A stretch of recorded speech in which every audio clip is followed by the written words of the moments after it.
아파트라는 제목의 한국 노래가 세계 유행해서 갑자기 1억 넘는 클릭 조회수가 있었습니다.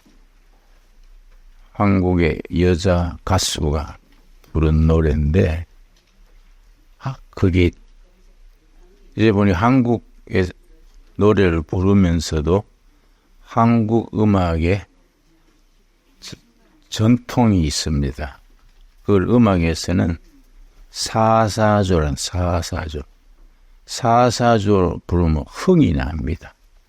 전하안상거리 흥 이렇게 흥이 나는데, 서양 노래는 상당히 그런 흥이 적습니다. 찬송가에서도 그런 걸 우리가 알고 찬송가를 골라야 됩니다. 우리 이번에 순서지 제일 뒤에 찬송가 편을 우리 봅시다. 이런 건 우리가 잘 모르는 사이에 한국인의 흥, 사사조 가락에 맞추어서 찬송가를 불러야 하는데, 거기에 좀 인식을 못하면은 찬송가 중에 축 처지는 노래가 있습니다. 그러면 흥이 합창할 때 살아나지 못하지요. 찬송가 첫 번째가 만왕의 왕 내 주께서, 다 폈었습니까? 만왕의 왕 내 주께서, 그렇게 나가지요. 그 옆에 250장 있지요. 구주의 십자가 보혈로, 다르지 않습니까? 그죠? 이 한국인의 신명나는 가락입니다. 구주의 십자가 보혈. 자연히 어깨가 들썩들썩하고 손뼉 치게 되지요. 근데 이번에도 우리가 찬송가 뽑는 중에 그 뒤편은 480장. 전국에서 만나보자. 축 처지지요? 그 흥이 안 나지요. 근데 그 뒤에 64장. 기뻐하며 경배하세 영광의 주 하나님. 신바람이 나지 않습니까? 이 한국인의 가락, 리듬. 그래서 한국인의 민요는 거기가 부를 때 어깨가 들썩들썩하고 신명이 납니다. 그래서 한국 문화가 세계에 확 퍼지는 것은 서양 음악이나 다른 나라 음악과는 리듬이 다릅니다.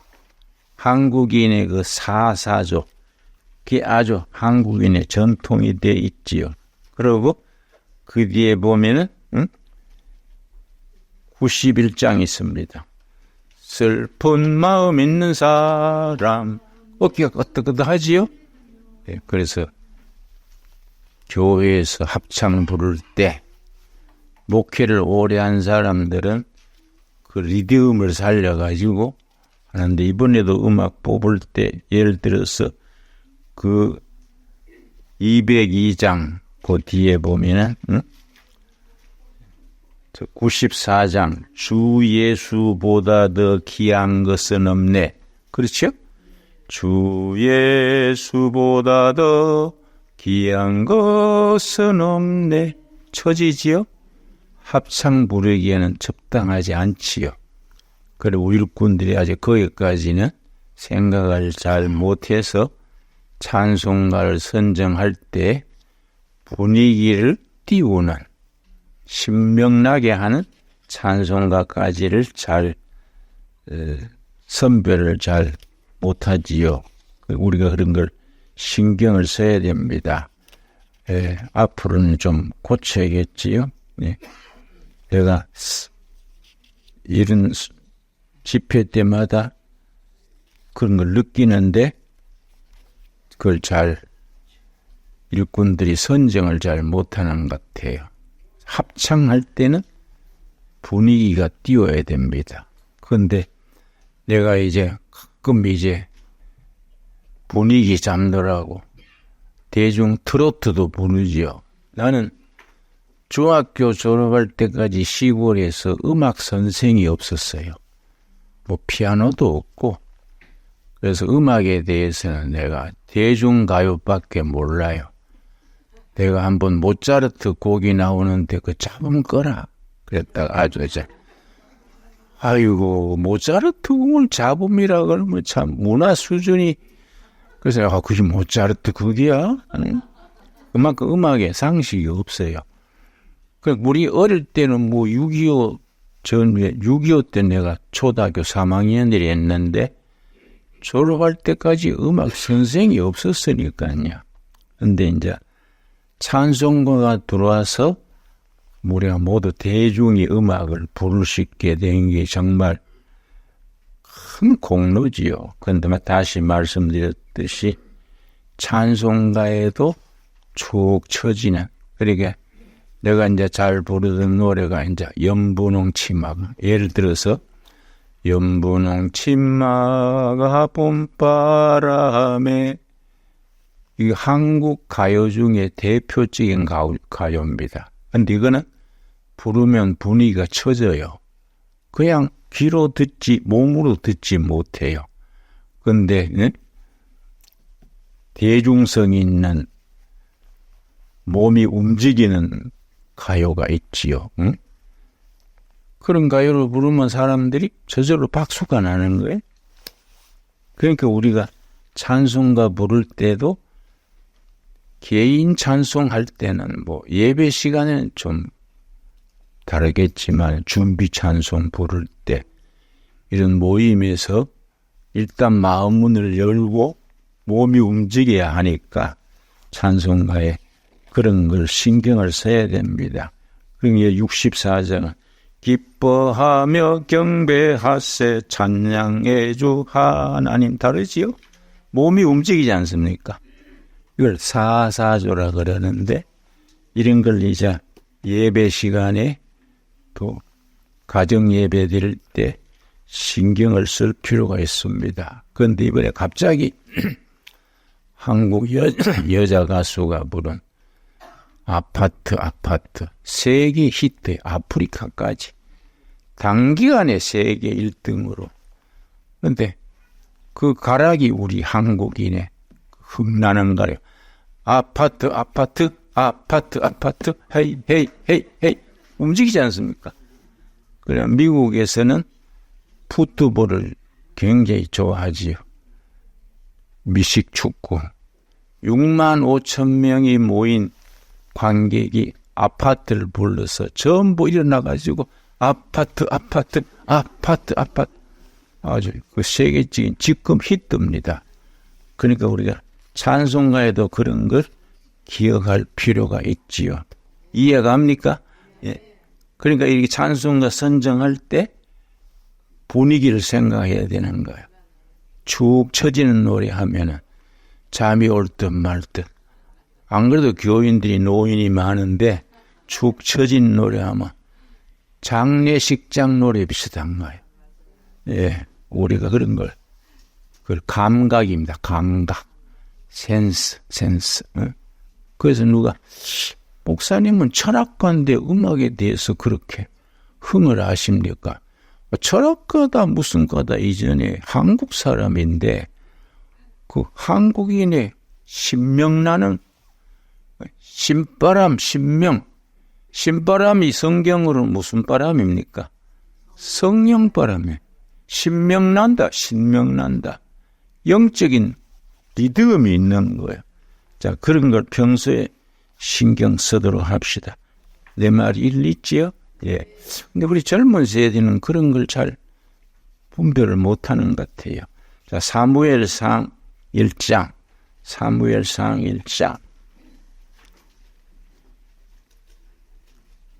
사무엘이라는 인물은 그 어머니 한나가 기도해서 낳은 아들입니다. 그래서 사무엘입니다. 엘은 하나님입니다. 사무엘, 기도하여 응답받은 아들, 사무엘. 우리말로는 사무엘을 삼열 그래요. 삼열. 김삼열, 이삼열. 그래서 베토벤은 베두봉, 응? 나폴레옹은 나팔룬. 이런 식으로 표현이 동양식으로 표현하지요. 사무엘이 삼열, 사무엘이 엘은 하나님, 사무엘, 하나님께 기도하여 응답받은 아들이다. 그런 의미입니다. 자, 1장 1절. 에브라임 산지 라마다임 소빔에 에브라임 사람 엘가나라 하는 사람이 있었으니 그는 여로함의 아들이요 엘루호의 손자요. 근데 에브라임 산지, 예루살렘에서 북쪽으로 한 10km 되는 곳에 라마다임 소빔, 라마가 있습니다. 라마. 이 사무엘이 태어난 고향이지요. 산골짜기 산골짝 아주 산악지대인데 거기서 사무엘이 태어났습니다. 그런데 엘가나라는 사람은 사무엘의 아버지지요. 엘가나가 그냥 농사 짓는 보통 사람인데 왜 성경에 오르게 됐냐? 처복이 있었어요. 아내를 잘 얻었습니다. 그 아내가 누굽니까? 사무엘의 어머니, 한나지요, 한나. 한시가 아니고 그냥 그쪽 말로 한나. 그런데 대체로 교인들이 처복이 있습니다. 교회 목회를 해보면요, 대체로 부인들이 똑똑해요. 그래서 그냥 시시한 남자인데 마누라가 똘똘해가지고 재구실하는 남자가 많습니다. 여러분 대충 짐작해 가지요? 여러분 각 가정이 그럴 겁니다. 그런데 잠언에 있습니다. 하나님이 사랑하는 자에게 좋은 아내를 주신다. 잠언에 있습니다. 그러니까 그 가정에서 주부가 딱 신앙의 기초를 잡아줘야 돼요.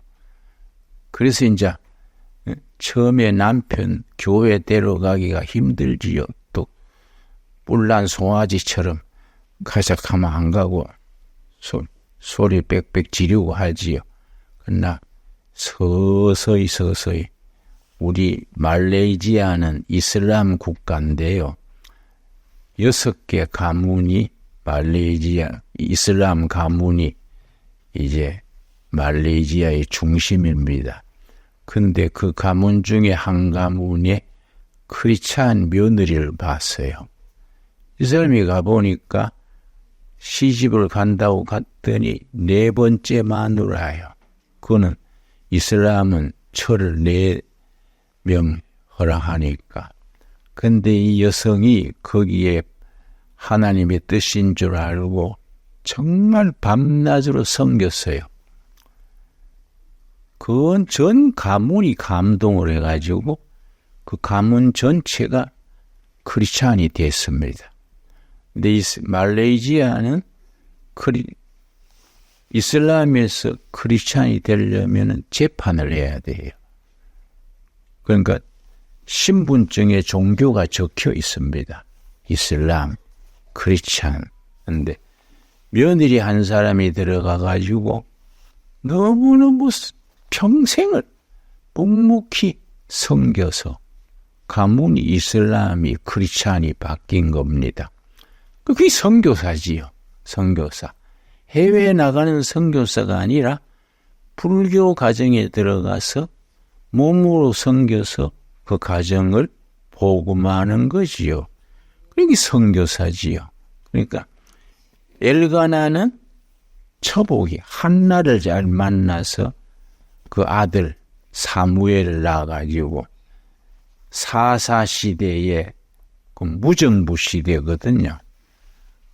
힘 있는 사람 골목대장이 주름 잡던 시대인데 사무엘이 첫 번째 선지 예언자고 마지막 사사라 그래요. 사무엘.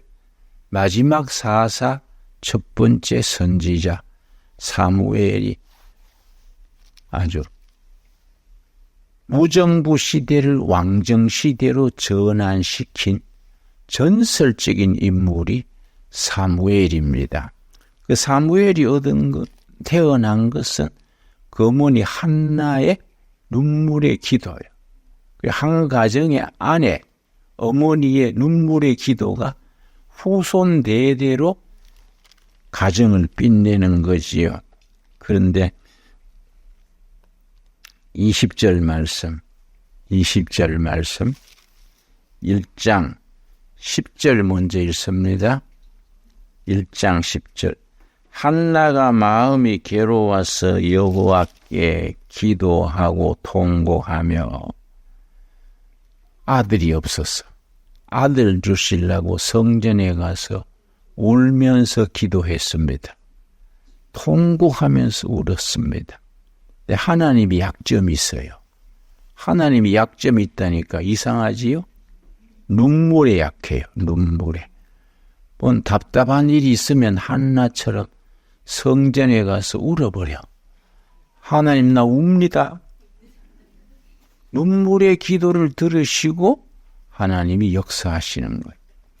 한나가 자식 때문에 통곡하면서 기도했는데 그 기도를 들으시고 주신 아들이 사무엘이지요. 20절 한나가 임신하고 때가 이름에 아들을 낳아 사무엘이라 이름하였으니 그 다음 뭐라 그랬습니까? 이는 내가 여호와께 그를 구하였다. 하나님께 구해서 얻은 아들이다. 그런 의미지요. 예. 그 한나가 아들 포대기를 안고 교회가 성전에 가서 기도합니다. 2장 1절입니다. 그래서 성경에 3대 여장부가 있는데 한나, 또 마리아, 에스더. 한나는 기도의 여인, 한나의 기도, 에스더의 헌신 아시지요? 죽으면 죽으리다. 그 에스더에서 나온 이스라엘 지금까지 절기가 불임절입니다. 불임절. 지금도 이스라엘 절기로 지키지요. 페르시아에서 전부 온 가족이 멸족하게 됐는데 에스더가 왕후가 돼서 헌신해서 민족을 구했지요. 내가 그때 죽으면 죽으리다. 헌신이지요. 또 신약의 마리아의 찬양, 요 세 가지. 한나의 기도, 에스더의 헌신, 마리아의 찬양. 이 성경에 나오는 3대 여성이지요. 자, 2장 1절에 한나가 아들을 얻어서 기도를 합니다. 한나가 기도하여 이르되 내 마음이 여호와로 말미암아 즐거워하며 내 뿔이 여호와로 말미암아 높아졌으며 뿔이 높아졌다는 말이 무슨 말입니까? 성경의 뿔은 영권입니다. 영권. 내가 여호와로 인하 영권을 받았다. 왜냐? 기도 응답하여 자식 없던 가정에 기도 응답으로 아들을 낳고 가문의 박수를 받았으니까 내 뿔이 높아졌으며 그래서 미켈란젤로가 조각한 모세상이 있습니다. 모세상 조각. 모세 뿔이 나 있어요. 그 모세의 조각에 뿔이 났다는 건 이 영적 의미는 영적 권세가 있는 사람이다. 뭐 실제 모세가 뿔이 났겠습니까? 영권을 말하는 거지요. 내 뿔이 여호와로 말미암아 높아졌으며 내 입이 내 원수들을 향하여 크게 열렸으니 평소에는 얌전한 여성인데 영적인 문제에는 달변가가 되는 거예요. 그러니까 평소에는 말도 잘 안 하던 부끄럼 타는 여인인데 전도할 때 보면은 막 담대하지요. 그러니까 입이 열렸다. 내 입이 원수들 앞에서 열렸다. 그런 뜻입니다. 그런데 한나의 기도에서 중요한 건 뭐이냐? 6절, 7절입니다. 6절, 2장 6절, 7절. 여호와는 죽이기도 하시고 살리기도 하시며 수월에 내리게도 하시고 거기에서 올리기도 하시는도다. 7절 여호와는 가난하게도 하시고 부하게도 하시며 낮추기도 하시고 높이기도 하시도다. 8절 가난한 자를 진토에서 먼지더미가 진토입니다. 가난한 자를 먼지더미에서 일으키시고 빈궁한 자를 거름더미에서 빈궁한 자를 퇴비장에서 올리사 귀족들과 함께 앉게 하시며 영광과 자리를 차지하게 하시는도다. 사무엘의 어머니 한나의 기도 그대로 된 겁니다. 완전히 엘가나 산골에 그 영세 농민이랬는데 기도로 그 아들 사무엘이 당대의 영적 지도자가 됐으니까 진토에서 올리시고 거름더미에서 높이셔서 완전히 빈농의 아들이 한 시대를 이끄는 영적 지도자가 된 거지요. 그러니까 나는 이런 말씀 읽으면 이해하지요. 나는 우리 어머니, 내가 6살 때 아버지 소천하시고 아들 셋 딸 하나 삭바느질에서 길러섰는데 새벽마다 어머니 기도를 들으면서 자랐습니다. 또 어머니 또 방언 기도를 깊이 하셔서 방언하시다가 방언 찬송으로 넘어가요. 근데 기도할 때 반드시 자식 한 명 한 명 기도하셨는데 내가 셋째거든요. 우리 셋째 홍이는 목사가 되게 해주시고 반드시 나와요. 거기 매일 새벽에. 내가 듣기 싫은 거예요. 어머니 왜 자꾸 목사 되게 해달라 하세요. 난 아닙니다. 그런데 목사가 됐잖아요. 그래서 내가 잘난 척하고 떠돌다가 내가 은혜 받고 신학교 간다 그러니까 대학 졸업하고 1년 뒤에 2년 뒤에 신학교 가겠다고 어머니한테 그러니까 어머니가 춤을 췄어요. 아이고 내 평생 기도가 응답됐다. 어머니가 춤췄어요. 그러니까 어머니의 자식은 어머니의 작품이에요. 작품. 그러니까 우리가 자식이 빗나가는 집들이 있지요. 자꾸 불러가 짜증내고 그래 해봐야 안 돼요. 기도하냐 기도. 그럼 아들이 알게 하는 거야. 얘야 내가 네 위에 기도한다. 내가 대학교 졸업하고 담배를 피웠습니다. 모태 신앙인데 담배 피우니까 어머니가 내 이렇게 세탁하려고 집 뒤지다가 담배값이 나온 거야. 어머, 야야, 니 담배 피우냐? 예, 요새 좀 피웁니다. 하니까 그래. 남자가 도둑질하고 지랄병 외에는 다 해봐야 된다. 그러나 올해는 하지 마라. 이 어머니 딱 한마디야. 응? 도둑질하고 지랄병 외에는 다 해봐야 한다. 그러나 올해는 하지 마라. 그냥 한 2년쯤 피우다가 그냥 끊었어요. 주머니가 지저분하고 자꾸 푼돈 들어가고 교회 갈 때마다 또 은단 먹고 냄새 지우고 가야 되고 그래서 내가 저절로 끊었어요. 그 어머니가 하루는 요새 니 담배 안 피우는 것 같던데 어머니 한번 해보다가 오래 하지 마라 했잖아요. 우리 모자간에 나눈 대화입니다. 그 자식이 빗나간다고 그걸 자꾸 짜증내고 그래 해가지고 별 효과가 없어요. 그냥 기도하고 기다려줘야 되지요. 자식은 기다려줘야 됩니다. 예. 이해 가시지요? 예. 자, 그런데 한나가 성전에 가서 아들을 포대기에 안고 가서 기도하는 그대로 이루어지는 거예요. 가난한 자를 흙더미에서 일으키시고 빈궁한 자를 태비 걸음더미에서 일으켜서 귀족의 자리에 앉게 하신다. 이 참 중요하지요. 그래서 이스라엘의 전통은 어머니가 중심입니다.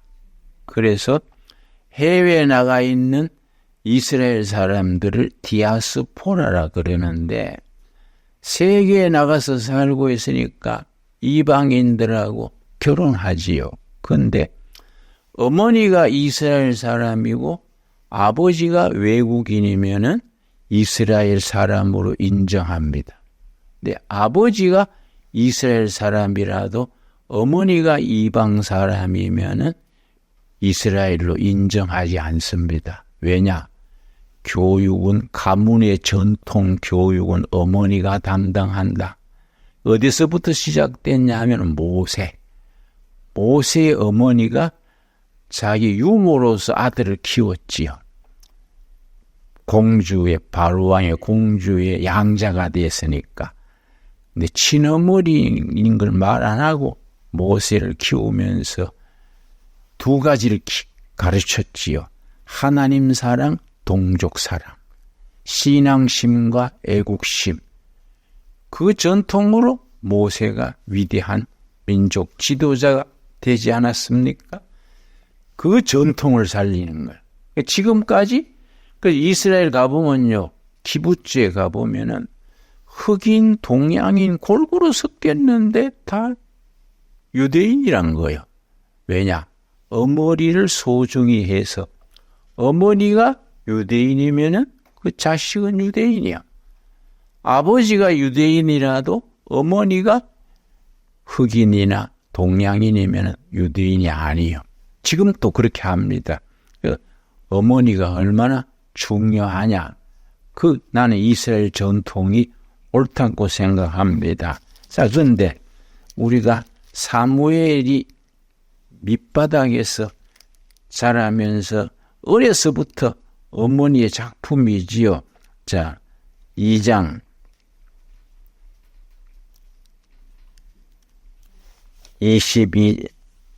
21절 말씀, 2장 21절. 여호와께서 한나를 돌보시사 그로 하여금 임신하여 세 아들과 두 딸을 낳게 하셨고, 22절 같이 읽읍시다. 아이 사무엘은 여호와 앞에서 자라니라. 자식을 키울 때 하나님 앞에서 자라도록 영적으로 키운 거지요. 그래서 그 아들이 정말 위대한 일꾼이 된 겁니다. 그래서 나는 성경에 있는 인물 중에 제일 좋아하는 인물이 사무엘이지요. 근데 그 당시에 대제사장이 엘리입니다. 엘리. 대제사장 가문과 엘가나 가문이 번갈아 나오는데 엘리는 대제사장이면서 뭘 잘못했느냐? 2장 34절.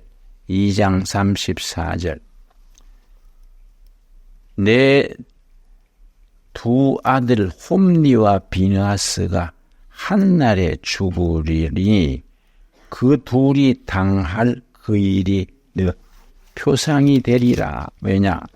엘리 제사장이 왜 그렇게 하나님이 저주하셨느냐? 2장 12절 말씀. 2장 12절. 엘리의 아들들은 행실이 나빠 여호와를 알지 못하더라. 엘리가 제사장이니까 제사장의 아들은 승계합니다. 예언자는 하나님이 지명하니까 대를 이어가지 못하고, 제사장은 레위 지파 자손들이 대를 이어가는데 엘리가 제사장이니까 아들 홈리와 비느하스도 제사장이야. 그런데 그들이 성전에서 제사일을 보면서 빗나간 거지요. 그 제사하는 양이나 염소를 사람들이 가져오면은 그걸 요리하기 전에 좋은 부분을 떼가지고 저어가 먹는 거예요. 그리고 성전에서 수종 드는 여자들 찝쩍거리고, 그래서 자식들 때문에 엘리 가정은 완전히 망합니다. 그래서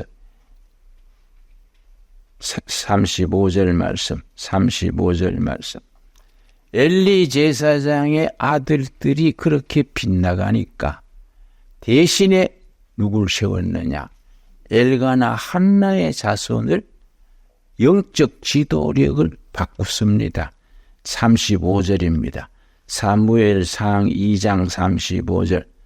이번 집회에 참석하신 여러분 중에 사무엘상 2장 35절의 축복이 여러분 가정의 후손들에게 임하게 되기 바랍니다. 35절. 내가 나를 위하여 충실한 제사장을 일으키리니. 왜냐? 엘리 제사장은 자손들이 불충실하기 때문에 바꾸는 거예요. 그 대신에 엘리 가문 대신에 누구를 일으킨다고요? 사무엘 가문을 일으키는 겁니다. 하나님께 충실한 제사장을 일으키리니 그 사람은 내 마음 내 뜻대로 행할 것이라. 고담이 중요합니다. 사무엘 가문은 하나님 마음 하나님 뜻대로 행했고 하나님은 그 택한 가문에 뭘 허락하시느냐? 내가 그를 위하여 견고한 집을 세우리니. 견고한 집, 거기에 줄을 칩시다. 견고한 집.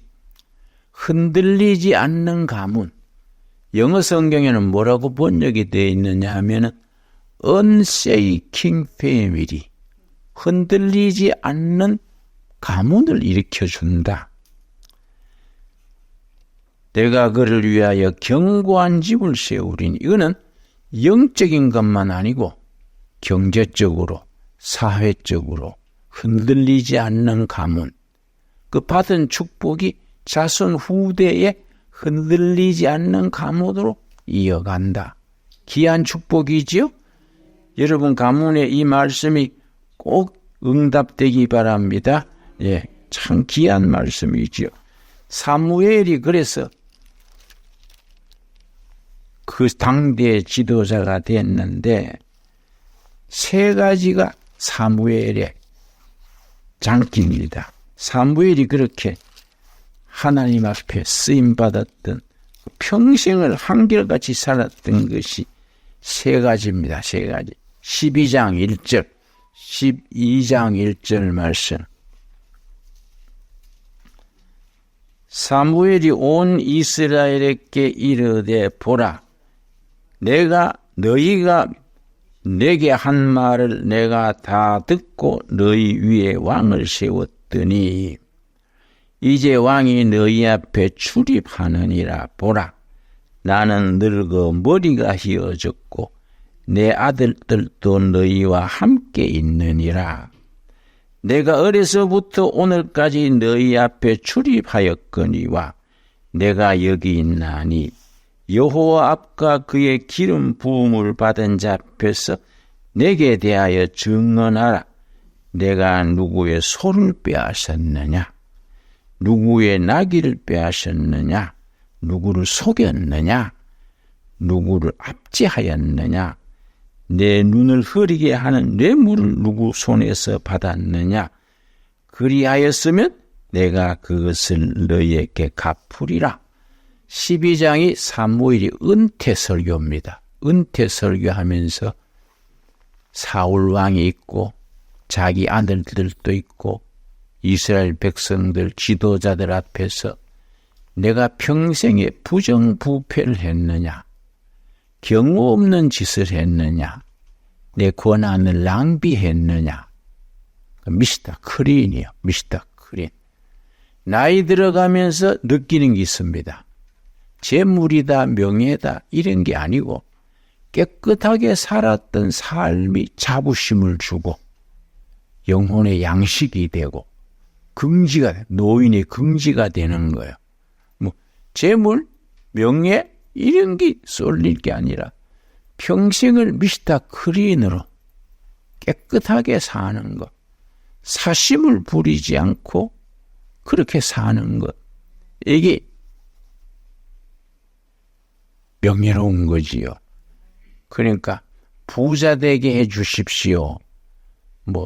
유명하게 해 주십시오. 그렇게 기도하는 게 아니라 하나님 앞에서 깨끗하게 살게, 명예롭게 살도록 인도해 주십시오.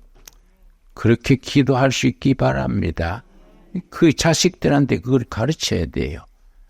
깨끗하게 사는 거. 나이 들어갈수록 그것이 빛나는 겁니다. 예. 그래서 저는 이승만 박사를 굉장히 높이 평가하는데, 이승만 박사가 4.19 뒤에 하야했지요. 그런데 이승만 박사 그 프란치스카 여사가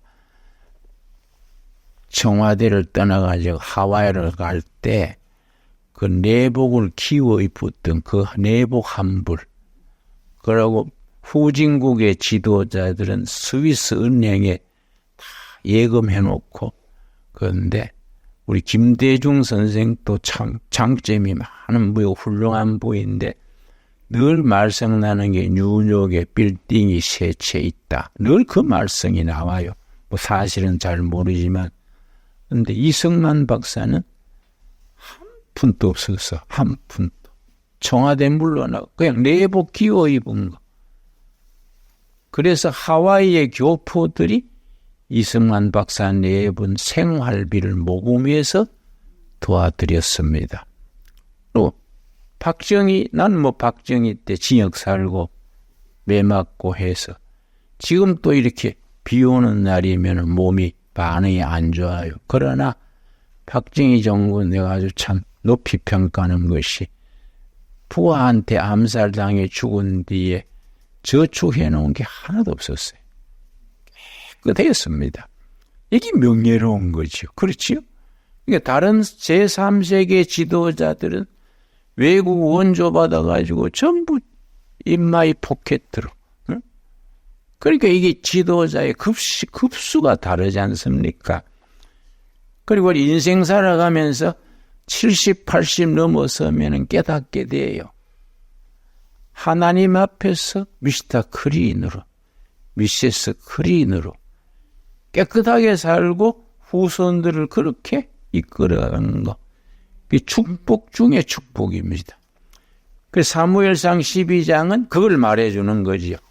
내 평생에 어떻게 살았느냐, 뇌물을 받았느냐, 경우 없는 짓을 했느냐, 권한을 남용했느냐, 그런 거 있으면 말해라. 그러니까 백성들이 당신은 너무나 깨끗하게 살았습니다. 참 이건 귀한 일이지요. 사무엘이 그렇게 12장에서 고별 설교한 뒤에 고향으로 내려가서 진짜 사무엘이 잘한 게 있습니다. 19장입니다. 19장. 이 사무엘에게 우리가 감동받는 것이 이런 부분이지요. 뭐냐? 사무엘상 19장 18절 말씀. 자기 고향이 라마지요? 라마다임 소빔, 라만 줄여서 라마인데 라마. 은퇴한 후에 시골로 낙향해서 살아가는데 그 나이에 백발이 성성한 노인이 장기나 뜨고 낚시나 하고 그렇게 지날 나이인데 사무엘은 그래 살지 않았습니다. 그때부터 진짜 일을 했습니다. 그게 이제 사무엘상 19장 18절 20절. 그래서 여러분이 성경 읽으면서 이런 부분이 성경 읽는 맥이요. 바둑에 맥이 있지요. 장기 뜨는데도 그 길이 있지요. 성경 읽을 때 이런 부분을 딱 가슴에 담아야 됩니다. 19장 18절. 다윗이 도피하여 사울이 자꾸 자기를 죽이려 하니까 도망다니다가 이스라엘이 경상남북도만 한데 어디 숨겠습니까?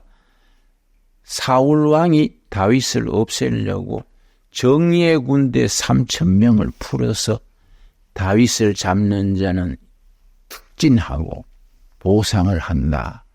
그 좁은 날에 3,000명 풀어놨으니 어디 숨겠습니까? 도망 다니다가 사무엘 문하로 가서 몸을 의탁한 거지요. 다윗이 도피하여 라마, 누구의 고향입니까? 사무엘의 고향 라마로 가서 사무엘에게로 나아가서 사울이 자기에게 행한 일을 다 전하였고, 다윗과 사무엘이 나요스로 가서 살았더라. 나요트, 거기에 줄을 칩시다. 나요트, 공동체 마을을 나요스라 그럽니다. 니거 내거 따지지 않고 같이 예배드리고 같이 민족의 장례를 논하는 나요시, 이제 히브리 말로 나이요트로 갔는데, 거기 라마에 있는 공동체라고 라마 나요시입니다. 19절, 어떤 사람이 사울에게 전하여 이르되 다윗이 라마 나요스에 있더이다. 그러니까 이제 다윗이 있는 곳을 신고해주면 보상금이 나가는 겁니다. 옛날에 우리 간첩 신고하면 상 받았지 않습니까? 다윗이 어디 있다, 그걸 신고하고 보상받으려고 다윗이 사무엘의 라마 나요스에 있는 것을 신고한 거예요. 그 신고를 받고 사울이 어떻게 했냐면 특공대를 보내가지고 라마 나요스 공동체를 뺑 둘러쌌습니다. 둘러싸가지고서는 사무엘이 권위 때문에 군인이 들어가지 않는 거예요. 워낙 국민들이 사무엘을 존경하니까. 근데 사무엘이 나이 많았으니까 사무엘이 곧 죽을 테니까 지키고만 있다가 사무엘이 죽으면은 다윗을 체포해라. 그렇게 된 것이에요. 지금 그 말입니다. 19절 다시 읽습니다. 어떤 사람이 사울에게 전하여 이르되 다윗이 라마 나요스에 있더이다 하니, 사울이 다윗을 잡으려 전령들을 보냈더니, 그 사정이 그래 됐는데 다윗이 사무엘을 모시고 있으니까 잘 알지요. 드디어 사무엘이 숨을 거두었습니다. 제일 먼저 아는 게 다윗이 먼저 알지요. 밖에 있는 그 체포조가 알기 전에 다윗이 도망을 쳤어요. 그래서 이제 안 잡히고 살았는데, 도망쳐가지고 어디로 갔느냐?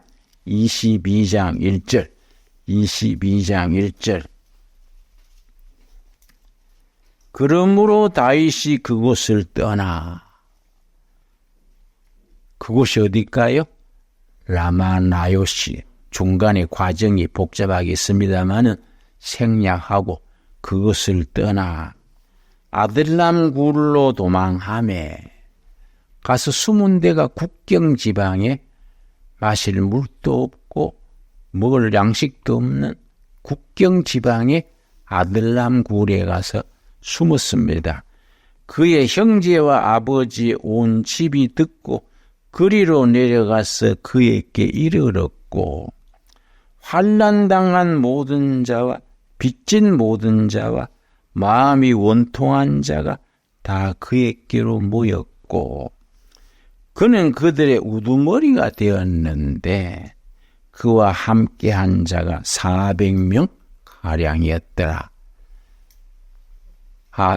라마 나요스에서 도망해서 과정을 거쳐서 아들람굴에 숨었는데, 내가 지난 한 20년 전에 성지순례 가서 일부러 아들람굴을 찾았어요. 그래서 예루살렘에 있는 한국 선교사한테 아들람굴을 좀 찾아주라 미리 연락해서 아들람굴을 찾아갔는데, 입구에 우리나라 거기 가시나무 같은 것이 찔레나무 있어가지고 굴이 막혀 있으니까 굴인 줄 모르는 거예요.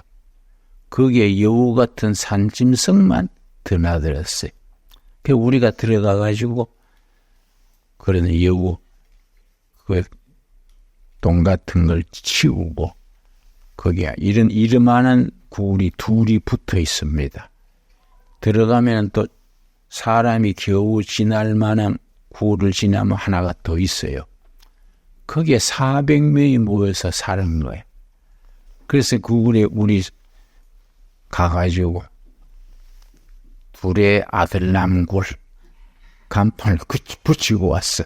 간판을 붙이고. 응? 그 무슨 생각이냐? 둘의 마을을 아들남굴과 같이 나라를 위해서 기도하고 민족의 장래를 위하여 사람이 모이는 굴로 하자. 이게 이제 둘의 아들남굴. 지금도 간판이 붙어 있을 겁니다. 내년쯤 꼭 더 늙기 전에 꼭 한번 다시 갈라 그래요. 갈라 하는데 성지순례 한번 가서 관광객이 짜놓는 코스는 재미가 없어요. 응? 우리가 그 성경의 본문 따라서 아들남굴 같은데 영적 의미가 있는 데를 찾아다니는 것이 좋은 코스지요. 우리가 그래 한번 내년쯤 한번 갔으면 그래 생각합니다. 여러분 조금 지금부터 저축해가지고 갈 때 같이 갑시다. 예. 그래가지고 성지순례도 같이 가고 천국 갈 때도 같이 가야지. 이 중에 몇 사람이 천국에 가서 없으면 대구서 왔나 아무개 구원사는 왜 안 보여? 천국에서 그러면 절대 안 나지요? 글쎄 밑에 동네 갔는 거에 비요. 그러면 이거 뭐 평생 예수 믿고 구원사까지 됐는데 절대 아닙니까? 그런 말이 있습니다. 목사와 장로가 천국에 갔는데 예수님이 막 버선발로 뛰어나가지고 목사 손을 잡고 아무개 목사 반갑다고 그러니까 장로가 심술이 난 거예요. 교회에서도 맨날 목사 밑에 치여가 장로는 굳은 일만 했는데 천국 와서도 예수님이 또 장로 차별하나. 그래서 예수님 섭섭합니다. 천국에서도 목사 장로 차이 둡니까? 아무개 장로 오해하지 마소. 목사가 하도 오랜만에 한 명 와서 반가워서 그러네. 장로는 따문 오지만은 목사가 하도 안 오니까 반가워 그러네. 예. 뼈가 있는 말이지요. 그렇지요? 예? 그러니까 또 딴 얘기하다가 본문을 잊어버렸네. 예. 아들남굴에 여기서 사건이 일어난 거예요. 아들남굴에 모인 몇 명입니까? 400명이 다윗 왕국의 중심 인물이 된 겁니다. 그래서 그 400명 중에서 대제사장이 나오고 군대 장관이 나오고 각급 참모들이 아들남굴에 모였던 400명이요. 그 전국에서 다윗이 아들남굴에 있다는 소문 듣고 입에서 입으로 듣고 모여드는 거예요. 모여들었는데 그게 400명이야.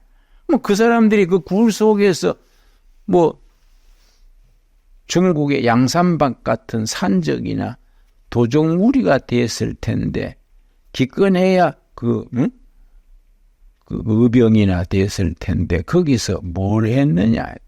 이게 중요한 거예요. 이게. 그래서 우리가 성경에 우리에게 주는 영감이요. 그 400명이 모여서 마실 물도 부족하고 먹을 양식도 없고 얼마나 궁핍했겠습니까? 뭐 하루 한두 끼 겨우 먹고 지났겠지요. 근데 거기에서 그 사람들이 하나님 앞에서 공동체를 만든 겁니다. 그들이 어떤 공동체를 만들었냐 그것을 다윗이 시로 썼지요. 아들남굴의 이야기를. 시편 57편이지요. 시편 57편 우리가 익히 아는 말씀입니다만 다시 찾겠습니다. 시편 57편 1절 말씀. 57하고 옆에 관로가 있지요. 57 옆에 관로 위에 관로 안에 말을 읽겠습니다. 다윗의 믹담시, 믹담이란 말은 무슨 사사저로 부를 것, 무슨 시의 형태를 말합니다. 다윗의 믹담시, 인도자를 따라 알다스에세 맞춘 노래, 아리랑 곡에 맞출 것, 양산도 곡에 맞추어 부를 것, 그 뜻이지요. 다윗이 사울을 피하여 굴에 있던 때에, 그게 무슨 굴이겠습니까? 아들람 굴에서 다윗이 그 생생하게 시를 쓴 거예요. 그래서 장군이고 문인이고 전략가를 겸하기가 어렵지요. 그런데 다윗은 세 가지를 겸했습니다. 다윗의 시가 탁월한 시고 또 그 전략가고 또 그 장군으로서 다윗 왕국을 건설했지요. 하나님이 다윗에게 그런 장점을 주신 겁니다. 그 굴에서 다윗이 무슨 시를 썼느냐? 1절이죠. 1절. 하나님이여 내게 은혜를 베푸소서. 내게 은혜를 베푸소서. 내 영혼이 주께로 피하되 주의 날개 그늘 아래에서 그 재앙들이 지나기까지 피하리이다. 이게 이제 영적인 삶이지요. 그 열악한 땅굴 속에 살면서 땅굴에 살고 있다고 생각 안 한 겁니다. 하나님의 품 안에 살고 있다.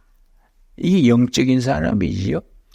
영적인 사람은 환경과 조건을 넘어서는 겁니다. 신세 타령하고 짜증내고 그럴 자리인데 그렇게 생각 안 했지요. 내 영혼이 주님께 피해서 주님의 날개 아래 보호받고 있습니다. 참 위대한 영적 상상력이지요. 영감이 있습니다. 2절에 뭐라 그랬느냐? 내가 지존하신 하나님께 부르짖으며 곧 나를 위하여 모든 것을 이루시는 하나님께로다. 나를 위하여. 다윗은 아들란굴에 숨어 있어도 사울을 상대하지 않았습니다. 하나님 상대, 하나님. 사울이 아무리 자기를 해하려 그래도 자기는 하나님 직계라, 하나님. 하나님이 나를 통해서 이 절망의 시대에 하나님의 일을 이루실 줄 믿습니다. 이런 신앙을 가지고 사는 거지요. 이 위대한 신앙입니다. 우리가 나이 들어가면서 이런 신앙을 가질 수 있게 되기 바랍니다. 왜냐, 우리 나이 좀 되면 60, 70 넘어서면요, 자꾸 옛날 생각하게 돼요. 나도 이제 둘레길 시간 나면 도는데 돌다가 옛날에 그때 내가 참 실수해서 그 사람 내가 그래 대하는 게 아닌데 지난날 돌아보면 부끄러운 게 많지 않습니까? 그래 생각하다가 정신을 번쩍 차리는 거야. 나이 들었다고 자꾸 옛날 생각하면 과거로 퇴보하는 거지. 미래를 생각하자. 앞으로 잘할 일을 생각하자. 생각을 바꾸는 거예요. 그래서 자꾸 생각을 이거 하니까 늘 생각이 신선해지는 거지요. 그래 안 하고 자꾸 옛날에 매이면은 노추라 그래요. 늙어서 추하게 늙는다는 거지요. 그 노추가 되면 안 되지요. 나이 들었어도 미래를 꿈꿔야 돼요. 그래서 사도행전 2장 17절에 성령이 임해가지고 늙은이가 꿈을 꾸게 될 것이다. 그 말씀 너무너무 귀한 말씀이죠. 늙어서 꿈이 있어야 돼. 젊어서는 비전, 환상을 보고. 사도행전 2장 17절이지요. 젊은이는 비전, 환상을 볼 것이며 환상의 영혼은 비전이야. 젊은이가 비전을 가지고 자기 자신을 투자하고 늙은이는 꿈을 꿔야 돼. 꿈 있는 늙은이 얼마나 멋있습니까? 자녀들은 예언을 하게 될 것이다. 그 예언이라는 것은 길이 없는 시대에 길을 찾아서 국민들에게 알려주는 것을 예언이란 말의 사전적인 의미입니다. 우리 성령 받으면 우리 자녀들이 길 없는 시대에 길을 찾아서 밝혀주는 예언자가 될 것이고, 젊은이들이 환상, 비전을 볼 것이고, 늙은이가 꿈을 꾸게 하리라. 이 성경이 너무너무 멋있어요. 나는 이제 철학가에서 동양 고전도 읽고, 또 한때 불교에 심취해서 능엄경이니 화엄경이니 읽고 절에 열심히 한 2, 3년 따라다녔는데, 내가 성경을 바로 알고 은혜를 받고 나니까 수준이 달라요. 성경은 살아있는 책입니다. 살아있는. 그리고 비전이 넘치는 책이에요. 비전이. 그러니까 이게 우리가 예수 믿고 성경을 들고 다니면서도 성경의 위대한 가치를 모르고 다니기 쉬운 거예요. 그냥 그러니 하고 그냥 성경을 들고 다니지, 성경이 얼마나 영적 상상력과 영감이 넘치느냐. 여러분, 유교의 사서오경이나 불경이나 이런데 늙은이가 꿈을 꾸리라 이런 거 없어요. 성경이 가지는 아주 위대한 그 내용이지요. 자, 그리고 그 굴 속에서 짜증이 날 텐데 어떻게 감사하고 살았느냐? 7절이죠. 7절. 하나님이여, 내 마음이 확정되었고 내 마음이 확정되었사오니. 사명감을 깨달았다. 사명감. 우리가 천국에 가면은 하나님이 묻는 질문이 두 가지라 그래요. 레이몬드 무디라는 미국의 정신분석학자가 쓴 글에 나와요. 천국에 가서 하나님이 질문이 두 가지다. 너는, 첫째 질문은 땅에 있는 동안에 사람을 얼마나 사랑했느냐? 첫째 질문이야. 두 번째 질문은 너가 땅에 있는 동안에 네 사명, 미션이야, 미션. 사명을 얼마나 감당했느냐? 하나님이 사람을 세상에 보낼 때에 각자에게 미션, 사명을 주시는 거예요. 그 사명을 얼마나 감당하다 왔느냐? 두 가지 질문이라 그래요. 그러니까 다윗과 그의 무리 400명이 우리 사명이 확실합니다. 확정되었습니다. 우리가 목숨을 걸고 바라보고 나갈 사명이 확정되었습니다. 그러면서 감사와 찬송을 하는 거지요. 내가 노래하고 내가 찬송하리이다. 그 어려운 자리에서 어찌 찬송이 나오냐예요. 찬송이 나오는 그 이유가 8절이죠. 8절. 그 8절이 우리 가슴 속에 자리 잡아야 돼요. 내 영광아 깰지어다. 비파야 수금아 깰지어다.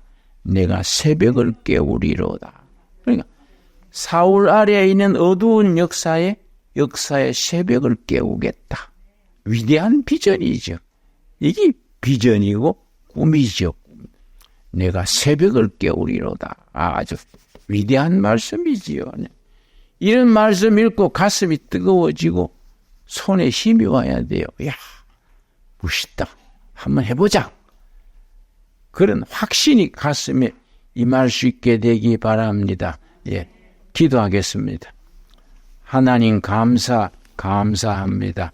때를 따라 도우시는 아버지 은혜로 오늘도 우리가 주님 앞에서 때를 따라 주시는 은혜를 이렇게 감사드립니다. 우리가 열악한 처지에서도 세상적으로 불경기에 어려운 중에서도 감사와 찬송할 수 있게 하옵시고 주신 사명을 감당하는 은혜 속에 살게 하여 주시옵소서. 우리 한 가정 한 가정 때를 따라 도우시는 은혜를 힘입게 하옵소서. 예수님 이름 받들어 기도드려 사옵나이다. 아멘.